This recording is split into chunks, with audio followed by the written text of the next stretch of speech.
It's believed that the famous Qutub Minar of Delhi was built by Qutbuddin Aibak about 800 years ago.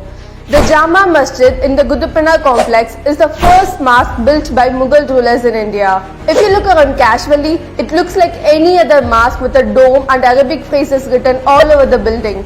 But if you look into the details, it tells you a different story. I'm gonna state 5 evidences that prove Qutub Minar was a Hindu temple.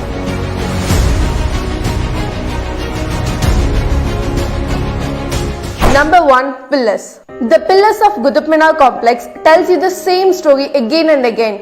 What is this picture reminds you? Obviously a temple. If you zoom a little bit, you can see the big Qutub Minar tower behind this mandap. The carvings of Lord Ganesha, Gomata, bells, lotuses, women goddesses, Gopuram are still standing as a rock-solid evidence to prove that the mosque was built over the demolition of temple. If you don't look at the dome from outside, anyone would think this is a Hindu temple. Number 2. The war scene of epic Ramayana. What's the carving of Ramayana doing in the Qutub Minar? There's also an iron pillar which is famous for its non-rusting quality. The inscription on this pillar refers to a king called Chandra in Sanskrit, and it mentions that his kingdom covered the southern ocean of India, which is Indian Ocean. Historians think it refers to the king Chandragupta, but Chandragupta's empire did not reach the southern tip of India.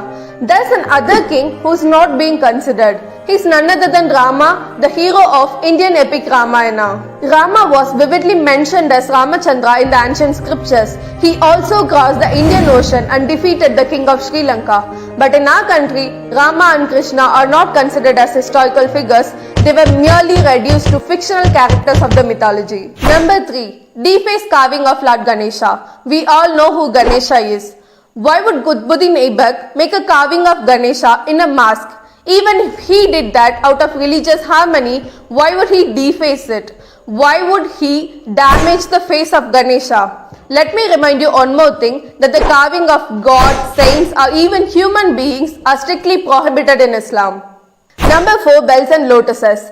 Anyone can see the carving of bells all over the Qutub Minar complex. We all know bells are an important part of Hindu rituals, but it's forbidden in Islam. Prophet Muhammad himself stated that the bell is one of the musical instrument of Satan.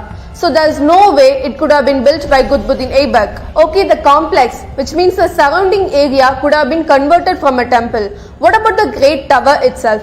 That's what being considered as the great achievement of Iltutmish and Qutbuddin Aibak. When you casually look at the Qutub Minar, it does look like a Muslim monument because it's covered with Arabic verses of Quran. But if you observe the walls carefully, you can see that the Hindu carvings appear all over the place. The borders are covered with bells and chain. Once again, bells are forbidden in Islam. And the same exact design of bells and chain can be found on the damaged temple of Qutub Minar complex.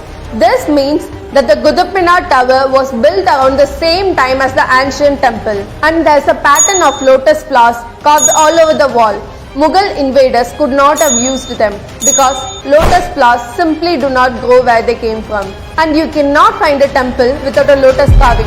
Lotuses are that important in Indian culture. Number 5. The inscription on the walls of Jama Masjid. This is the most important part. There is an Arabic inscription on its eastern gateway which says the materials of 27 temples, on each of which 20 lakh Delhiwalas had been spent, were used in the construction of this mosque. The inscription was translated by Safar Hassan in his book An Historical Memoir of Qutub, which is reproduced with the permission of Archaeological Survey of India in 1998. I'm not simply making up stories. Anyone who has little knowledge in history knows that the famous Qutub Minar was built over the demolition of 27 temples.